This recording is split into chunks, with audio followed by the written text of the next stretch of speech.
prominent persons n'abalala tuba tuliawo speaker yali speaker Rebecca Kadaga n'agenda mu kalwa kakasame manager kubulanya n'avaayo n'ebinuubulengo bwa speaker omuyise myaganya jangalo tuba tuliawo General Edward Katumba Wamala nkunokola ebimu ku byenzijukira mu mwaka guno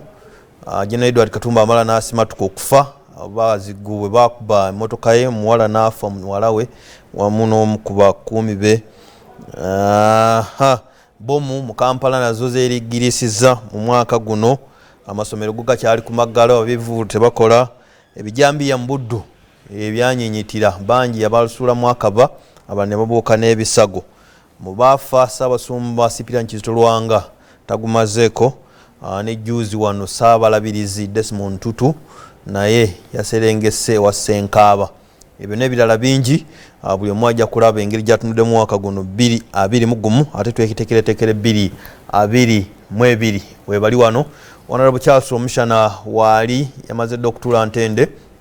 ono mbadde mu Muwotabuliro mutunuulizi wa nsonga era yaliko mu CA yaliko guild president yaliko RDC yaliko mbega mu government Honorable Charles Omukwaniriza ku telefina Katonda wa maanyi amina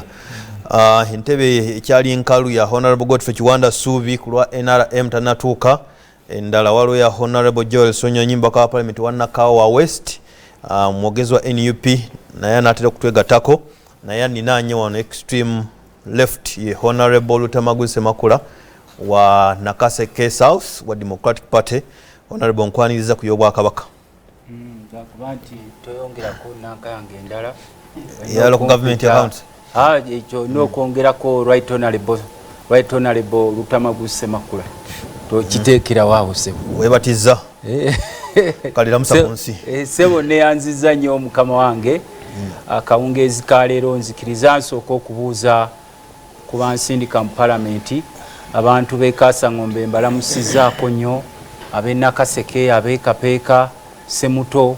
mbeebaza abali mu kukola mwebale kubanga mukola naffe gye tuli tukola ate era tukwaddiza ddala emirimu n'amaanyi njagala kusaasirako nnyo bannaffe abafiiriddwa waliwo omwana waffe wa boda we Kapeeka yabadde azzeeko e Kampala ne bamutomera n'afa sisobodde kujja kubaziikirako baŋŋambye bamututte Nakasongola naye ntumye chairman Nanjwenga okunkiikirira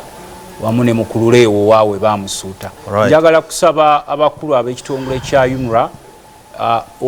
olutindo lw'omugamayanja lwagwamu olugatta Nakaseke ne Mitiyana waliwe bayita mu Lukumbi oba ng'oyise ku Kyebusunju olutindo lwagwamu lwakajja lufuna accidents z'emmotoka eziweranga 15 so njagala kusaba aba UNRA Luweero mbadde nkunoonyako executive director wa UNRA okubanga mutukolera ku lutindo olwo olwagwamu obubenje nno bw'amaanyi nnyo oluli mu Lukumbi ng'ojje Nakaseke nenoonyako ne ku gundi ne ku director era wa UNRA Luweero naye mbadde nkunoonyako okulaba ng'omukumwe afikisinga njagala kubasaba ekkubo eriva wano Matuga Semuto Kapeeka liri mu mbeera mbi nnyo lyateekebwako omukono liibwe kolasi naye tetulina kye tulaba ekkubo eriva ew'obulenzi Kaasa Ngombe Nakaseke Kapeeka nayo liri mu mbeera mbi nnyo yadde baatandise okulirima nga bava e Kapeeka naye tukyagala okulaba nga tufuna kolasi ssebo omukisa guno gwompadde nzikiriza nange nga ntandika okuyozaayoza bannaffe